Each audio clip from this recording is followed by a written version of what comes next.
সুপ্ৰভাত নমস্কাৰ এতিয়া বাতৰিলৈ আপোনাক স্বাগতম জনাইছো ষ্টুডিঅ'ত মই প্ৰাঞ্জল প্ৰতিম হাজৰিকা আৰম্ভণিতে ব্ৰেকিং নিউজ আজি হিমন্ত বিশ্ব শৰ্মা কেবিনেটৰ প্ৰথমখন বৈঠক দিনৰ 11 বজাত অনুষ্ঠিত হ'ব কেবিনেট বৈঠক জনতা ভৱনত অনুষ্ঠিত হ'ব প্ৰথমখন কেবিনেট বৈঠক কোভিড পৰিস্থিতি সন্দৰ্ভত হ'ব আলোচনা ৰাজ্যত কোভিডৰ সংক্ৰমণ ৰোধৰ ব্যৱস্থা সন্দৰ্ভত কেবিনেটত হ'ব সিদ্ধান্ত ৰাজ্যত লকডাউন ঘোষণা কৰা নকৰাৰ সন্দৰ্ভত ল'ব সিদ্ধান্ত আমি জনাইছো সবাতোকৈ গুৰুত্বপূৰ্ণ খবৰটো যেহেতু ইতিমধ্যে মুখ্যমন্ত্ৰী হিমন্ত বিশ্ব শৰ্মাই শপত বাক্য পাঠ কৰিলে কালি লগতে তেওঁ 13 জনীয়া মন্ত্ৰীসভাই শপত বাক্য পাঠ কৰিলে তাৰ পাছতে আজি হিমন্ত বিশ্ব শৰ্মা কেবিনেটৰ প্ৰথমখন বৈঠক দিনৰ 11 বজাত অনুষ্ঠিত হ'ব কেবিনেট বৈঠক জনতা ভৱনত অনুষ্ঠিত হ'ব এই প্ৰথমখন কেবিনেট বৈঠক কোভিড পৰিস্থিতি সন্দৰ্ভত হ'ব আলোচনা এই বৈঠকত ৰাজ্যত কোভিডৰ সংক্ৰমণ ৰোধৰ ব্যৱস্থা সন্দৰ্ভত কেবিনেটত হ'ব সিদ্ধান্ত লগতে ৰাজ্যত লকডাউন ঘোষণা কৰা নকৰা সন্দৰ্ভত ল'ব সিদ্ধান্ত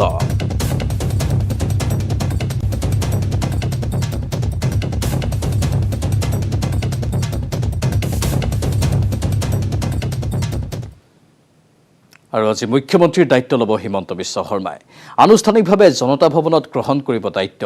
মুখ্যমন্ত্ৰীৰ কাৰ্যালয়ৰ আসনত বহিব হিমন্ত বিশ্ব শৰ্মা মুখ্যমন্ত্ৰীৰ দায়িত্ব লৈ নতুন মন্ত্ৰীৰ দপ্তৰ বিতৰণ কৰিব শৰ্মাই ইতিমধ্যে দিল্লীলৈ প্ৰেৰণ নতুন মন্ত্ৰীৰ দপ্তৰৰ তালিকা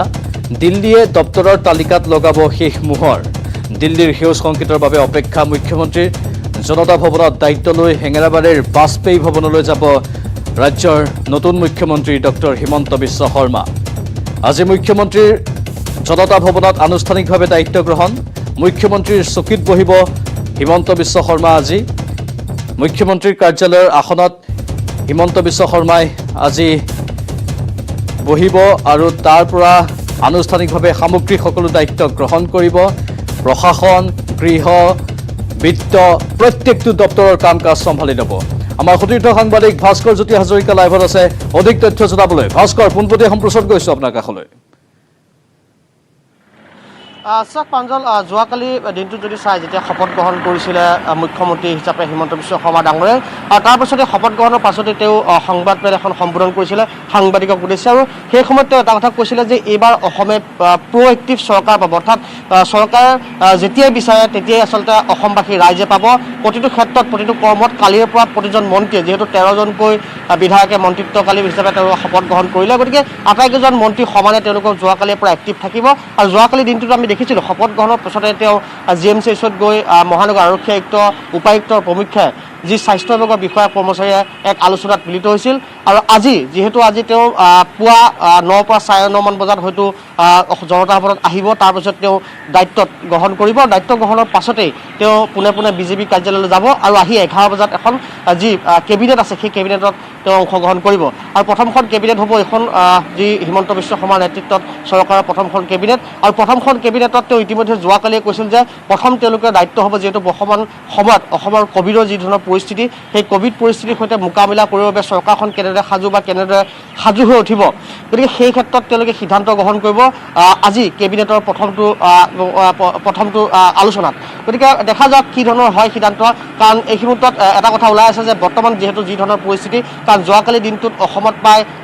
70 অধিক লোক মৃত্যু হৈছে য'ত গুৱাহাটী কামৰূপ গুৱাহাটীতে কেৱল 30 জনতকৈ অধিক লোকে প্ৰাণ হেৰুৱাব লগা আছে কোভিডৰ বাবে তেনে ক্ষেত্ৰত এটা বাতৰি ওলাই আছে বা এটা খবৰ ওলাই আছে হয়তো লকডাউন হোৱাৰ পূৰ্ণ সম্ভাৱনা আছে গতিকে লকডাউন হোৱাৰ যদিহে বা লকডাউন দিয়ে নতুন চৰকাৰখনে তেনে ক্ষেত্ৰত যিসকল সাধাৰণ শ্ৰেণীৰ লোক আছে যিসকল ক্ষুদ্ৰ ব্যৱসায়ী আছে সেইসকল যাতে বিপদত নপৰে সেইসকলক যাতে উপকৃত হ'ব পৰাকৈ চৰকাৰখনে কিবা এটা কৰক তাৰো আশা কৰি আছে কাৰণ প্ৰথমখন কেবিনেটক লৈ যিখন প্ৰথম কেবিনেট হ'ব আজি তাক লৈ অসমবাসী বহু আশাৰে বাট চাই আছে কাৰণ এই পৰিস্থিতি বৰ্তমানৰ অসমৰ পৰিস্থিতি যথেষ্ট জটিল আৰু সেই পৰিস্থিতিৰ সৈতে মোকাবিলা কৰিব পৰা একমাত্ৰ মানুহজনী হৈছে হিমন্ত বিশ্ব শৰ্মা আৰু সেয়ে হয়তো তেওঁক আজি অসম মুখ্যমন্ত্ৰী হিচাপে তেওঁক দায়িত্ব দিলে বা অসমবাসীয়ে তেওঁক বিশ্বাসত লৈ মুখ্যমন্ত্ৰী হিচাপে তেওঁ দায়িত্বভাৰ গ্ৰহণ কৰিলে গতিকে তেনে ক্ষেত্ৰত আজিৰ তাৰিখত যদি চাই অসমখন বচাবৰ বাবে একমাত্ৰ হিমন্ত বিশ্ব শৰ্মাৰ প্ৰয়োজন যথেষ্ট আছিলে গতিকে দেখা যায় সকলোৱে আশা কৰি আছে প্ৰথমখন কেবিনেটত বিশেষ ব্যৱস্থা লোৱা হ'ব যেনেদৰে দিল্লীত দেখা গৈছিল ৰিক্সাৱালা বা অটোৱালাসমূহৰ ক্ষেত্ৰত যিহেতু দিল্লী চৰকাৰে যিহেতু লকডাউন তাত ঘোষণা কৰিছে তেনে ক্ষেত্ৰত সেইসকল লোক যাতে বিপদত নপৰে তাৰ বাবে তেওঁলোকৰ একাউণ্টত ধন সোমাই দিয়াৰ ব্যৱস্থা গ্ৰহণ কৰিছিল। তেনে ক্ষেত্ৰত অসমৰ সেইসকল লোক, অসমৰ যিসকল ক্ষুদ্ৰ ব্যৱসায়ী, অটো চালক হওক বা সৰু সুৰা ব্যৱসায়ৰ লগত যিসকল লোক জড়িত সেইসকল লোকৰ ক্ষেত্ৰত যাতে চৰকাৰখনে ভাবি চিন্তি লকডাউন দিয়ে, কাৰণ লকডাউন যদিও দিয়ে সেইসকল লোক যাতে ক্ষতিগ্ৰস্ত নহয়, অধিক ক্ষতিগ্ৰস্ত নহয়, তাৰ বাবে বিশেষ ব্যৱস্থা গ্ৰহণৰ বাবে সকলোৱে অধীৰ আপেক্ষাৰে বাট চাই আছে। গতিকে ৰ'ব লাগিব 11 বজাত যিহেতু প্ৰথমখন কেবিনেট হ'ব আৰু হয়তো বহুকেইটা বিষয়ত গুৰুত্বপূৰ্ণ সিদ্ধান্ত গ্ৰহণ কৰা হ'ব আৰু সকলোৱে আশাৰে বাট চাই আছে যে এইবাৰ যিহেতু পুনৰবাৰ বিজেপি চৰকাৰ আহিছে অসমত, নতুন মুখ্যমন্ত্ৰী হিচাপে হিমন্ত বিশ্ব শৰ্মাই শপত গ্ৰহণ লৈছে, কাৰণ সকলোৱে বিচাৰিছিলে যে হিমন্ত বিশ্ব শৰ্মা মুখ্যমন্ত্ৰী হওক। গতিকে সেয়া বাস্তৱত পৰিণত হ'ল। তেনে ক্ষেত্ৰত দেখা যাওক প্ৰথমখন কেবিনেটত কি ধৰণে সিদ্ধান্ত লয়। আৰু প্ৰথম যদি আজিৰ দিনটোৰ কাৰ্যসূচী বুলি যদি কওঁ, মুখ্যমন্ত্ৰীয়ে আজিৰ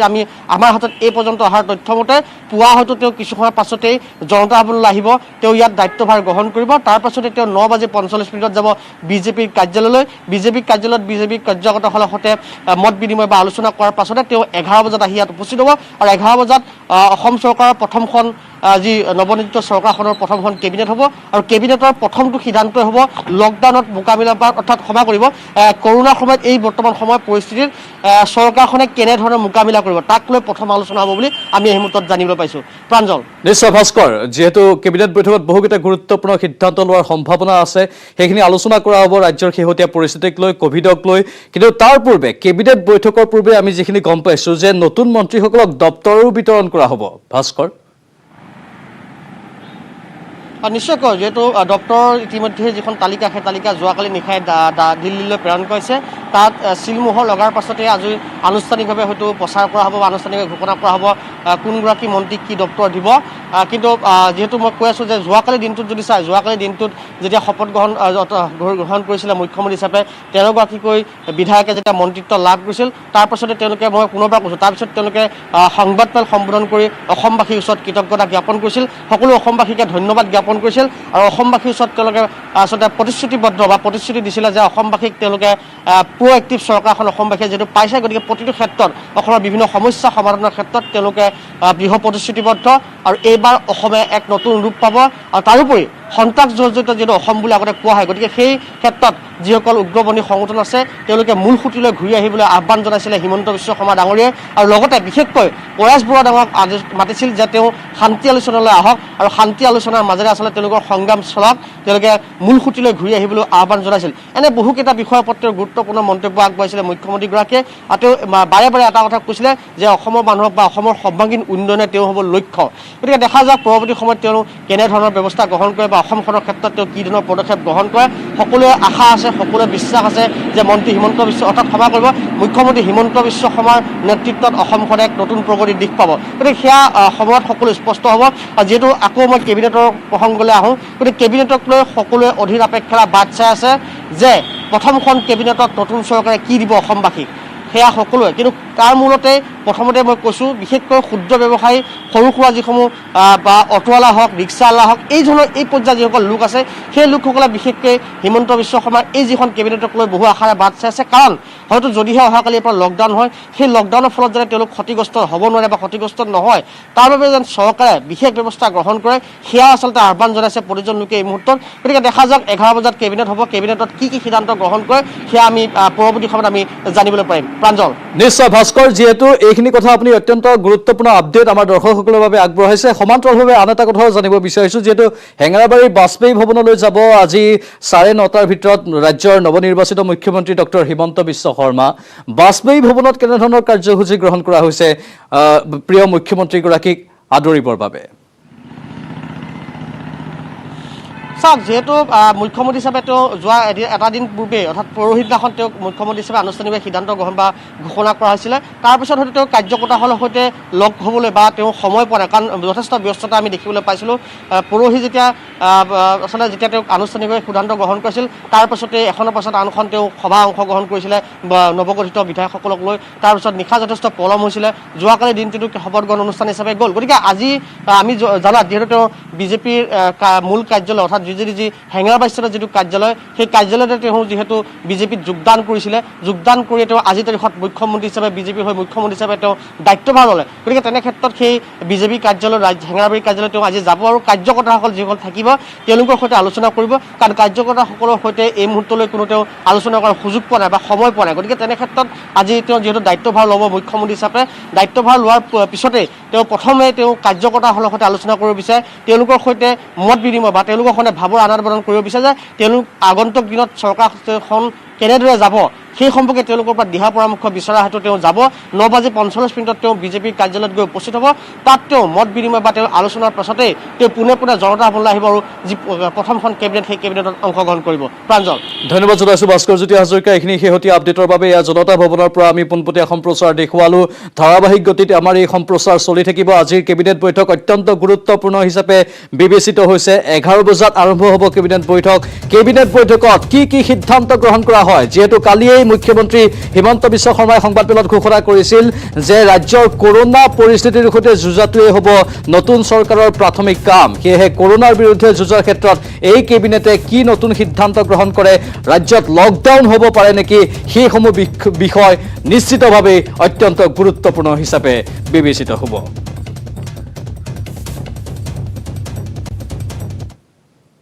ইয়াৰ মাজতে আহিছে এক ব্ৰেকিং নিউজ ৰাজ্যত এতিয়া কৰোনাৰ ভয়ংকৰ সংক্ৰমণ ঘটিছে সোমবাৰে ৰাজ্যত 77 জন কৰোনা আক্ৰান্তৰ মৃত্যু হৈছে 24 ঘণ্টাত কৰোনাত আক্ৰান্ত হৈছে 5803 গৰাকী গুৱাহাটীতে আক্ৰান্ত হৈছে 1481 জন কামৰূপত 486 জন ডিব্ৰুগড়ত 392 জন আক্ৰান্ত হৈছে নগাঁৱত কৰোনাত আক্ৰান্ত হৈছে 275 জন সোমবাৰে ৰাজ্যত 72197টা পৰীক্ষা সম্পন্ন হৈছিল সোমবাৰৰ দিনটোত কৰোনাৰ আক্ৰান্তৰ হাৰ 8.04%। আমি ৰাজ্যৰ কৰোনাৰ ভয়ংকৰ সংক্ৰমণৰ সামগ্ৰিক খবৰটো আপোনালোকক জনাইছো সোমবাৰে ৰাজ্যত 77 জন কৰোনা আক্ৰান্তৰ মৃত্যু হৈছে 24 ঘণ্টাত কৰোনাত আক্ৰান্ত হৈছে 5803 গৰাকী গুৱাহাটীতে আক্ৰান্ত হৈছে 1481 জন কামৰূপত 486 জন ডিব্ৰুগড়ত 392 জন আক্ৰান্ত হৈছে নগাঁৱত কৰোনাত আক্ৰান্ত হৈছে 275 জন সোমবাৰে ৰাজ্যত 72197টা পৰীক্ষা সম্পন্ন হৈছিল সোমবাৰৰ দিনটোত কৰোনাৰ আক্ৰান্তৰ হাৰ 8.04%।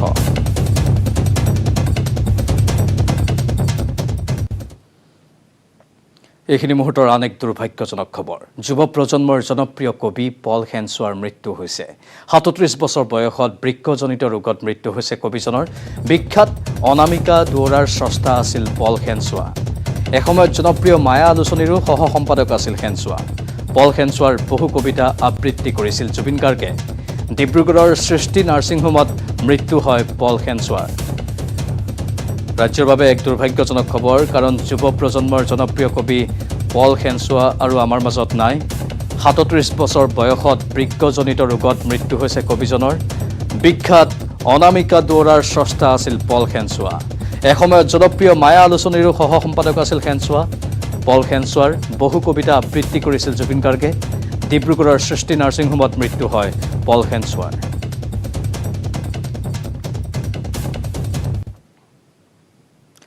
ঢেকিয়াজুলিৰ চিৰাজুলিত এক গুলীচালনাৰ ঘটনা সংঘটিত হয় গুলী ফুটাই ডকাইতে লুটি নিলে 8,50,000 টকা চেন্ট্ৰেল বেংকৰ চিৰাজুলি শাখাত এই ডকাইতি কাৰ্য সংঘটিত হয় তিনি জায়গাত গুলী ফুটাই সংঘটিত কৰে ডকাইতি বেংকটোৰ নিৰাপত্তাৰক্ষীকো আক্ৰমণ কৰে ডকাইতে নাম্বাৰ প্লেটবিহীন পালসাৰ আৰু ইয়ামাহা মটৰচাইকেলত আহিছিল ডকাইতৰ দল ডকাইতে ব্যৱহাৰ কৰিছিল AK-47 ৰাইফল এই ঘটনাক লৈ অব্যাহত আছে আৰক্ষীৰ তদন্ত ঢেকিয়াজুলিৰ চিৰাজুলিত এই গুলীচালনাৰ ঘটনা সংঘটিত হয় গুলী ফুটাই ডকাইতে লুটি নিলে 8,50,000 টকা চেন্ট্ৰেল বেংকৰ চিৰাজুলি শাখাত এই ডকাইতি কাৰ্য সংঘটিত হয় তিনি জায়গাত গুলী ফুটাই সংঘটিত কৰে ডকাইতি বেংকটোৰ নিৰাপত্তাৰক্ষীকো আক্ৰমণ কৰে ডকাইতে নাম্বাৰ প্লেটবিহীন পালসাৰ আৰু ইয়ামাহা মটৰচাইকেলত আহিছিল ডকাইতৰ দল ডকাইতে ব্যৱহাৰ কৰিছিল AK-47 ৰাইফল এই ঘটনাক লৈ অব্যাহত আছে আৰক্ষীৰ তদন্ত গাৰ্ড প্ৰথমতে এজন হেলমেট পিন্ধি ল'ৰা এজন সোমাই আহি ঘৰতে সোমাই আহি মোক পিষ্টল দি ফায়াৰ কৰিলে ফায়াৰ নোহোৱা দেখি মই তাক বোমা মাৰি ধৰিলোঁ বোমা মাৰি ধৰোঁতে বাহিৰৰ পৰা AK-47 আৰু এজনে খুকুৰি আৰু পিষ্টল লৈ আহি পেলাই খুকুৰি লৈ মোৰ ডিঙিত এনেকৈ মাৰি দিছিল মই পিছ সোঁফালে দিওঁতে তেখেতৰ যিজনক ধৰি আছিল পিষ্টল সৰি পৰিছে তাৰপিছত মোক AK-47 দি হেণ্ডছআপ কৰি পিছত লৈ গৈছে 4-5 গুৰ মাৰিছে গুলি ফুটাইছিল নেকি গুলি 2 ৰাউণ্ড ফায়াৰ কৰিছে ক'ত লাগিছে কি কয় এই বেৰত লাগিছে লেফ্ট চাইডে কেইজন আহিছিলে মই এই ধৰি থকা অৱস্থাত ফায়াৰ কৰিছে তেতিয়া এৰি দিবলৈ বাধ্য হৈছে মানুহ কেইজন দেখিছে আপুনি ভিতৰত 3জন আছিল বাহিৰত এজন গেটৰ ভিতৰত ৰখি আছিল 4জন আহিছিল প্ৰথমতে 2জনে আহিছিল মই এজনক যেতিয়া ধৰি ল'লোঁ তেতিয়া ধৰি লওঁতে সেই AK-47 আৰু পিষ্টল লৈ 2জন খুকুৰি লৈ ভিতৰত আহি গৈছে চবে হেলমেট পিন্ধি আছিল মাজুলীৰ 2 নম্বৰ কুঁহিয়াৰবাৰী গাঁৱত কৰোনাৰ গণ সংক্ৰমণ ঘটিছে এই পৰ্যন্ত কৰোনাত আক্ৰান্ত হৈছে গাঁওখনৰ 29 জন লোক এক বিবাহ অনুষ্ঠানৰ পৰাই গাঁওখনত কৰোনা সংক্ৰমণৰ আশংকা কৰা হৈছে মাজুলীৰ খবৰ জনাইছো আমি 2 নম্বৰ কুঁহিয়াৰবাৰী গাঁৱত কৰোনাৰ গণ সংক্ৰমণ ঘটিছে এই পৰ্যন্ত কৰোনাত আক্ৰান্ত হৈছে গাঁওখনৰ 29 জন লোক এক বিবাহ অনুষ্ঠানৰ পৰাই গাঁওখনত কৰোনা সংক্ৰমণৰ আশংকা কৰা হৈছে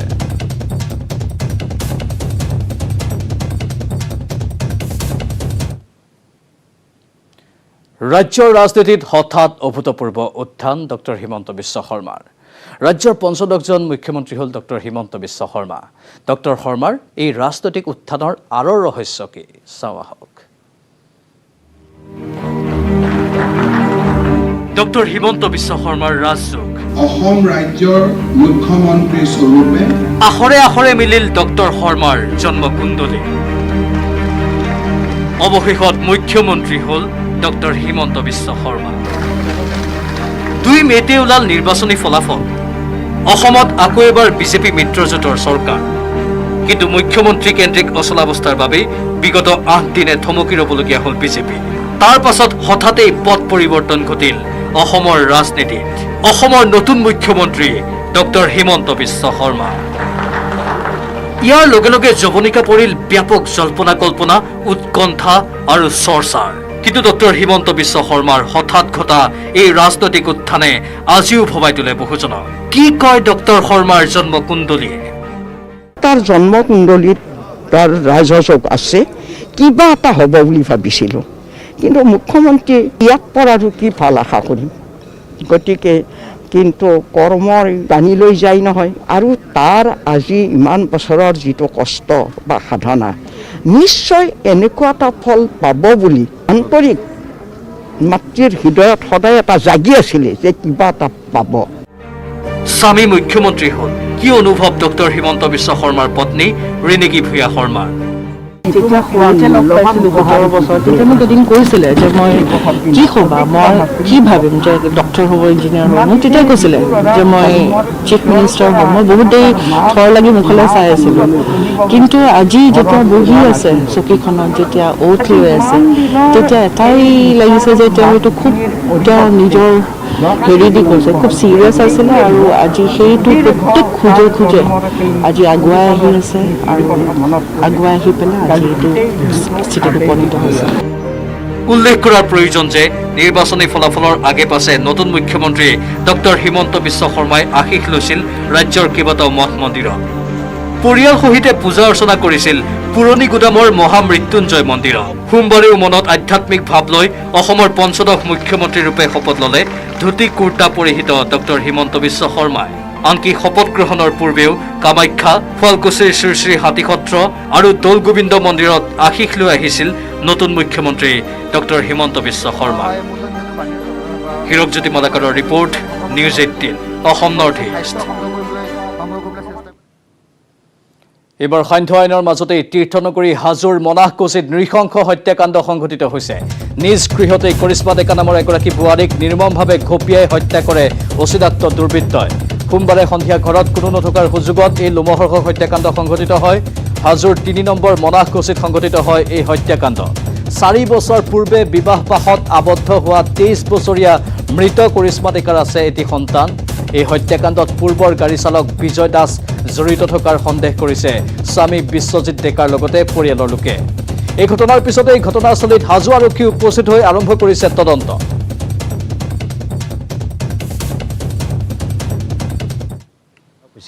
এজনী মহিলাগৰাকীক ঘৰৰ ভিতৰতে কোনোবা দুৰ্বৃত্তই হত্যা কৰি পেলাই থৈ যায় খবৰটো আমি জেগালৈ গ'লোঁ গৈ কিনে পালোঁ যে তেজেৰে লেতেৰি পুতৰি হৈ থকা বিশ্বজিৎ ডেকা ঘৈণীয়েকজনী ঘৰৰ ভিতৰতে মৃতদেহটো পাই আমি তদন্ত আৰম্ভ কৰিলোঁ। কিবা এনে আপোনালোকৰ কাৰোবাৰ ওপৰত কিবা সন্দেহ প্ৰকাশ কৰা হৈছে নেকি?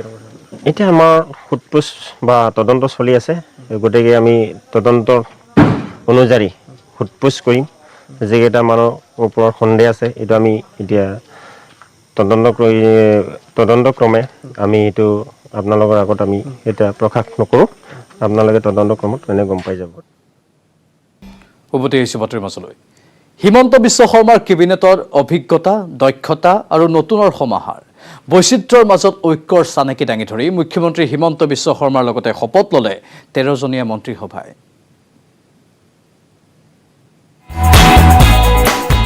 হিমন্ত বিশ্ব শৰ্মাৰ কেবিনেটত অভিজ্ঞতা, দক্ষতা আৰু নতুনৰ সমাহাৰ।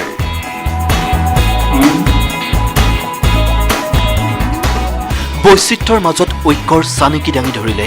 মন্ত্ৰীসভাই। কেবিনেটত ঠাই পালে বড়ো, বঙালী, মিচিং, আহোম, চাহ জনগোষ্ঠীৰ প্ৰতিনিধিয়ে। সোমবাৰে ৰাজ্যৰ 15 সংখ্যক মুখ্যমন্ত্ৰী হিচাপে শপত ল'লে হিমন্ত বিশ্ব শৰ্মাই। মই শ্ৰী হিমন্ত বিশ্ব শৰ্মাই ঈশ্বৰৰ নামত শপত খাই কওঁ যে বিধিৰ দ্বাৰা স্থাপিত ভাৰতৰ সংবিধানৰ প্ৰতি মই প্ৰকৃত বিশ্বাস আৰু আনুগত্য পোষণ কৰিম। মই ভাৰতৰ সাৰ্বভৌমত্ব আৰু অখণ্ডতা ৰক্ষা কৰিম। মই অসম ৰাজ্যৰ মুখ্যমন্ত্ৰী স্বৰূপে বিশ্বস্ততাৰে আৰু শুদ্ধ অন্তঃকৰণেৰে মোৰ কৰ্তব্য সম্পাদন কৰিম আৰু মই ভয় বা পক্ষপাত, অনুৰাগ বা বিদ্বেষ নোহোৱাকৈ সংবিধান আৰু বিধি অনুসাৰে সকলো প্ৰকাৰ লোকৰ প্ৰতি ন্যায়। মন্ত্ৰীসভাৰ বয়োজ্যেষ্ঠ সদস্য হৈছে চন্দ্ৰমোহন পাটোৱাৰী। মই চন্দ্ৰমোহন পাটোৱাৰী ঈশ্বৰৰ নামত শপত খাই কওঁ যে বিধিৰ দ্বাৰা স্থাপিত ভাৰতৰ সংবিধানৰ প্ৰতি মই প্ৰকৃত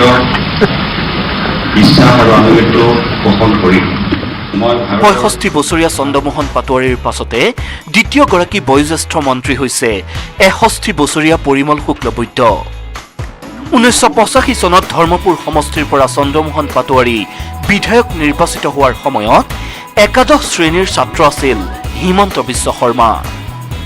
সোমবাৰৰ ঐতিহাসিক ক্ষণত ৰাজ্যৰ 15 সংখ্যক মুখ্যমন্ত্ৰী হিচাপে শপত ল'লে সেইগৰাকী হিমন্ত বিশ্ব শৰ্মাই। Bureau report, news 18, Assam north east. আমাৰ চৰকাৰ প্ৰ'এক্টিভ চৰকাৰ। সকলো সময়তে কাৰ্যক্ষম হৈ থাকিব এই চৰকাৰ। জনতাই যেতিয়াই বিচাৰে তেতিয়াই পাব আমাক। মুখ্যমন্ত্ৰীৰূপে প্ৰথমখন সংবাদমেল সম্বোধন কৰিয়েই এই আশ্বাস ডক্টৰ হিমন্ত বিশ্ব শৰ্মাৰ। মই শ্ৰী হিমন্ত বিশ্ব শৰ্মাই মুখ্যমন্ত্ৰীৰূপে ডক্টৰ হিমন্ত বিশ্ব শৰ্মাৰ প্ৰথমখন সংবাদমেল। অহাকালিৰ কেবিনেটৰ পৰাই আপোনালোকে আমাক এখন কৰ্মক্ষম আৰু চৰকাৰ গঠনৰ 24 ঘণ্টাৰ ভিতৰতে কামত নামি পৰা এখন চৰকাৰ হিচাপে দেখা পাব। প্ৰত্যাহ্বান যিমানেই নাথাকক কিয়, প্ৰত্যাহ্বানে মানুহৰ মনত কাম কৰাৰ হেঁপাহো আনি দিয়ে। কোভিড নিয়ন্ত্ৰণেই হ'ব নতুন চৰকাৰৰ প্ৰথম কাম। মঙলবাৰে শৰ্মা মন্ত্ৰীসভাৰ প্ৰথমখন কেবিনেট বৈঠক। কোভিড আৰু বানমুক্ত অসম গঢ়াৰ অংগীকাৰ নতুন মুখ্যমন্ত্ৰীৰ। কোভিড পৰিৱেশ, আমাৰ নিৰ্বাচনী প্ৰতিশ্ৰুতি আৰু ইয়াৰ লগে লগে এখন বানমুক্ত অসমৰ, ফ্লাড ফ্ৰী আছাম, বানমুক্ত অসমৰ সপোনৰ কথাও আমি নিৰ্বাচনৰ সময়ত ৰাইজৰ আগত দাঙি ধৰিছিলোঁ। এই গোটেই দিশবিলাক আমি অহা কালিৰে পৰা আলোচনা কৰি নিৰ্ধাৰিত সময় সীমা সন্মুখত ৰাখি আমি আমাৰ কামত আগবাঢ়ি যাম। যৌন নিৰ্যাতনৰ ঘটনা ৰোধৰ ক্ষেত্ৰত কিদৰে কাম কৰিব ডক্টৰ হিমন্ত বিশ্ব শৰ্মা নেতৃত্বাধীন বিজেপি চৰকাৰখনে? আমাৰ আই মাতৃসকল, ভাই ভণ্টি, বাইদেউ সকলোৱে এই অসমখনত সুৰক্ষিত অনুভৱ কৰিব লাগিব। এই ধৰণৰ প্ৰতিটো ঘটনাৰ লগত জড়িত অপৰাধীক শাস্তি প্ৰদান কৰা আমাৰ চৰকাৰৰ প্ৰাথমিক কৰ্তব্য হ'ব। মুখ্যমন্ত্ৰীৰ দায়িত্ব লোৱাৰ প্ৰথম দিনাই পৰেশ বৰুৱালৈ ডক্টৰ হিমন্ত বিশ্ব শৰ্মাৰ আহ্বান। আলোচনাৰ মেজলৈ আহক পৰেশ বৰুৱা। সংযুক্ত মুক্তি বাহিনী অসমৰ নেতা বা এই সংগঠনৰ নেতৃত্ব লোৱা পৰেশ বৰুৱা ডাঙৰীয়াকো মই অনুৰোধ কৰিম যে সশস্ত্ৰ সংগ্ৰামৰ পথ পৰিত্যাগ কৰি আমি অসমৰ জাতীয় জীৱনলৈ স্থায়ী শান্তি উভতাই অনাৰ বাবে সকলোৱে মিলি আলোচনাৰ মাজেৰে আমি সমস্যাসমূহ সমাধানৰ পথ প্ৰশস্ত কৰিব লাগিব। নিৰ্বাচনী প্ৰতিশ্ৰুতি ৰক্ষাৰ বাবেও ল'ব বিশেষ উদ্যোগ। অসমৰ জনসাধাৰণৰ সন্মুখত প্ৰতিশ্ৰুতি আৰু সপোন যাক বাস্তৱত ৰূপায়িত কৰিব পাৰি তেনেকুৱা বিভিন্ন কথা ৰাইজৰ সন্মুখলৈ আমি নিৰ্বাচনৰ সময়ত লৈ গৈছিলোঁ। 1 লাখ নিবনুৱা যুৱক যুৱতীক কৰ্মসংস্থাপন, অৰুণোদয় আঁচনিক এক নতুন মাত্ৰা প্ৰদান,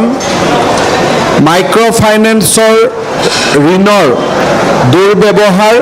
আৰু ঋণৰ পৰা মুক্ত কৰাকে আদি কৰি কেইবাটাও প্ৰতিশ্ৰুতি আমি অসমৰ জনসাধাৰণৰ মাজত দাঙি ধৰিছিলোঁ। নিৰ্ধাৰিত সময়ৰ মাজত যাতে এই প্ৰতিশ্ৰুতিবোৰ আমি পালন কৰিব পাৰোঁ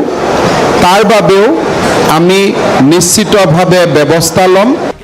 NRCৰ ক্ষেত্ৰতো বিশেষ ব্যৱস্থা লোৱাৰ আশ্বাস দিলে মুখ্যমন্ত্ৰী ডক্টৰ হিমন্ত বিশ্ব শৰ্মাই। সীমান্ত অঞ্চলত NRCৰ 20% পুনৰীক্ষণৰ পোষকতা, আন জিলাত 10% পুনৰীক্ষণৰ পোষকতা ডক্টৰ শৰ্মাৰ। মুখ্যমন্ত্ৰী ৰূপে প্ৰথমখন সংবাদমেল সম্বোধন কৰিয়েই ডক্টৰ হিমন্ত বিশ্ব শৰ্মাই ক'লে আলাপ আলোচনাৰ মাজেৰে সমাধান কৰা হ'ব জনজাতিকৰণৰ সমস্যা। জনজাতীয়কৰণৰ বিষয়টো বৰ্তমানৰ জনজাতীয় লোকসকলৰ অধিকাৰক আৰু আৱেগক খৰ্ব নকৰাকৈ আলাপ আলোচনাৰ পৰিৱেশৰ মাজেৰে আমি জনজাতীয়কৰণৰ সমস্যাও সমাধান কৰিম। ইয়াৰ উপৰি অসমক দেশৰ শ্ৰেষ্ঠ 5খন ৰাজ্যৰ ভিতৰত এখন কৰাৰ লক্ষ্যৰেও কাম কৰি যাব ডক্টৰ হিমন্ত বিশ্ব শৰ্মা নেতৃত্বাধীন বিজেপি চৰকাৰখনে। সংবাদমেলত নতুন মুখ্যমন্ত্ৰীৰ কাষতে দেখা গ'ল কেইবাজনো নৱনিযুক্ত মন্ত্ৰীক। Bureau report, news 18।